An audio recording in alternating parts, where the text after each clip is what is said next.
Good morning বন্ধুরা, কেমন আছো সবাই? দেখো আমি আজকে সকাল সকাল তোমাদের সঙ্গে আড্ডা দিতে চলে এসেছি। এখন বাজে সকাল 7:30 আর আমি ঘুম থেকে উঠেছি সকাল 6টা।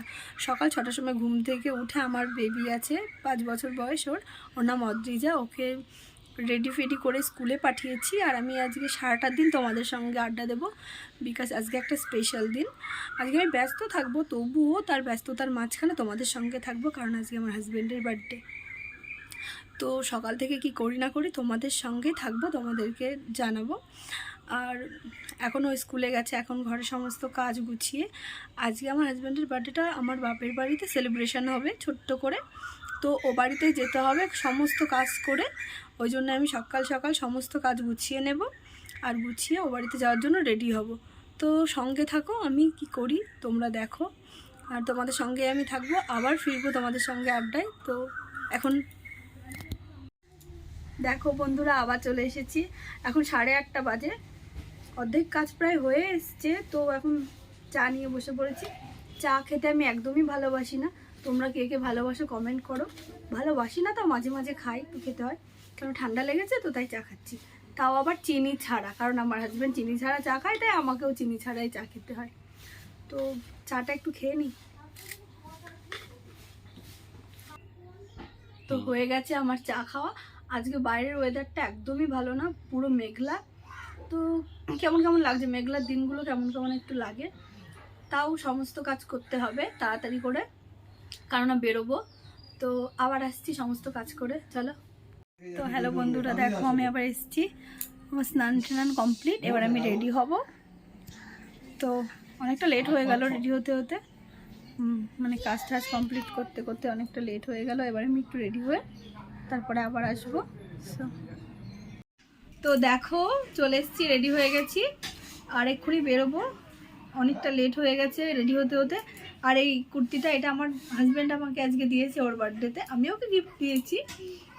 তো এক্ষুনি আমরা বেরিয়ে যাবো, আমরা সবাই রেডি হয়ে গেছি। যেতে বেশিক্ষণ সময় লাগবে না, ওই আধ ঘন্টা মতো।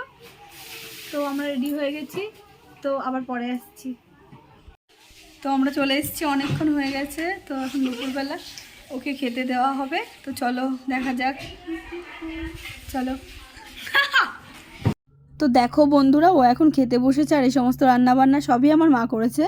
আর ও খেতে বসেছে, ওর সামনে ক্যামেরাটা আমি নিতে পারছি না, কেননা ও লজ্জা পাচ্ছে আর ও ক্যামেরার সামনে আসবে না। তো অন্য কোনো দিন দেখিয়ে দেবো ওকে।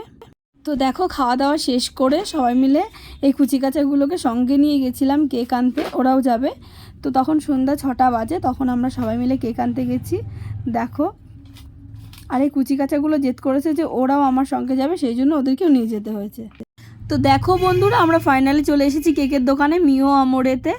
তো এখানে আসা হয় আমাদের বাড়িতে, যখন কোনো অনুষ্ঠান হয়, কেকের প্রয়োজন হয়, তো আমরা এখানে আসি, এখান থেকে কেক নিই। তো আর একটা কথা বলতে ভুলে গেছি, যে আমার মেয়েও আসার জন্য খুব বায়না করছিল, কান্নাকাটি করছিল। তো একটা গাড়িতে এতগুলো লোক ধরবে না, তো ওই জন্য ওকে বাড়িতে রেখে আসতে হয়েছে, আর সেই জন্য একটু মনটা খারাপ। আর দেখো, ওরা ক্যামেরা, কেকের দোকানে আমরা 3জন ঢুকে গেছি। আর পৌলমি ক্যামেরাটা ধরতে একটু লজ্জা পাচ্ছিল, কেননা এরকম রাস্তার মধ্যে ক্যামেরা নিয়ে এরকম ফার্স্ট টাইম। তো খুবই লজ্জা পাচ্ছিল, ওর জায়গায় আমি হলে আমি হয়তো ভীষণ লজ্জা পেতাম, ও তবুও করে দিয়েছে। তো দেখো বন্ধুরা, কেক তো পছন্দ করতেই পারছিলাম না, অনেকক্ষণ ধরে ভাবাভাবি করার পরে তাও কেক পছন্দ করতে পারছিলাম, ভাবছিলাম কোনটা নিই কোনটা নিই। তো এখানে তো সব কটা কেকই ভালো, আমার সব কটা কেকই পছন্দ হয়েছিল, তারপরেও ভাবছিলাম, কনফিউজড হয়ে যাচ্ছিলাম যে কোনটা নিই কোনটা নিই। তো দেখো বন্ধুরা, অবশেষে একটা কেক পছন্দ হলো, এবং আমি তখন দোকানদারকে বললাম যে আমাকে এই কেকটাই দিন। দোকানদার কেকের উপরে নাম লিখতে শুরু করে দিল, আর নাম লেখার সঙ্গে সঙ্গে বারবার তাকিয়ে তাকিয়ে দেখছিল, কেননা ওরা ক্যামেরা করছিল তো তাই। আর ওরা লজ্জা পাচ্ছিল, উনি বারবার করে তাকিয়ে দেখছিল তাই। তো এরকম ফার্স্ট টাইম আমরা কোনো দোকানে টোকানে এসে এরকম ফার্স্ট টাইম করে ক্যামেরা করলাম, আর তো ভালোই মজা হয়েছিল। তো দেখো আমাদের কেক নেওয়া হয়ে গেছে, কেক নেওয়ার পরে এখন আমরা বেরিয়ে পড়ছি। তো দেখো, একটা দরজা দিয়ে 3জন লোক একসঙ্গে কি বেরোনো যায়, তাও ঠেলাঠেলি করে বেরিয়ে পড়লাম। বেরিয়ে পড়ে তো আমি আমার হাজব্যান্ডকে খুঁজে বেড়াচ্ছি, তো ওকে সামনের কোথাও দেখতে পাচ্ছিলাম না, ও একটু এগিয়ে গেছিলো গাড়িটা নিয়ে। তো তারপরে দেখতে দেখতে ওকে খুঁজে পেয়ে গেছি। দেখো বন্ধু, কেক নিয়ে বাড়ি ফেরার পথে দেখো একটা ভুট্টার দোকান চোখে পড়লো। তো ভুট্টা দেখে তো আমার তো জিভে জল চলে আসলো, এরকম শীতের রাতে গরম গরম ভুট্টা, ওয়াও। তো আমরা সবাই নেমে পড়লাম গাড়ি থেকে ভুট্টা খাওয়ার লোভে। তো দেখো দাঁড়িয়েই রয়েছি, ভুট্টার দোকানে একটু ভিড় ছিল, তো ভুট্টা ভুট্টাওয়ালা কাকু বললো যে একটু দাঁড়াও, 2 মিনিটেই করে দিচ্ছি। আর আমাদেরকে জিজ্ঞাসা করলো খাবে নাকি নিয়ে যাবে, তো আমরা বললাম নিয়ে যাবো, কেননা এখানে খেতে খেতে অনেকটা লেট হয়ে যাবে, বাড়ি যেতে হবে, বাড়িতে মেয়ে কাজে তাড়াতাড়ি করে বাড়ি যেতে হবে। তো তাড়াতাড়ি করে ভুট্টা ভেজে দিল। ভুট্টাটা নিয়ে আমরা ভুট্টা দাদাকে টাকাটা দিয়ে অমনি বাড়ির দিকে যেতে থাকলাম। আর ভুট্টা তো হাতে নিয়ে আমার মনে হচ্ছে আমি এখনই খাওয়া শুরু করে দিই, কেননা এখানে খাওয়া যাবে না। তো তাই তাড়াতাড়ি করে ভুট্টাটা নিয়ে বাড়ির দিকে যেতে থাকলাম, এখানে আর সময় নষ্ট করলাম না। তো দেখো দেখো গাইস, তোমরা মাসি আগে চলে যাচ্ছে আমাদের না নিয়ে, এত বড় অত্যাচার। গুড মর্নিং বন্ধুরা, দেখো আমি আবার সকাল সকাল চলে এসেছি।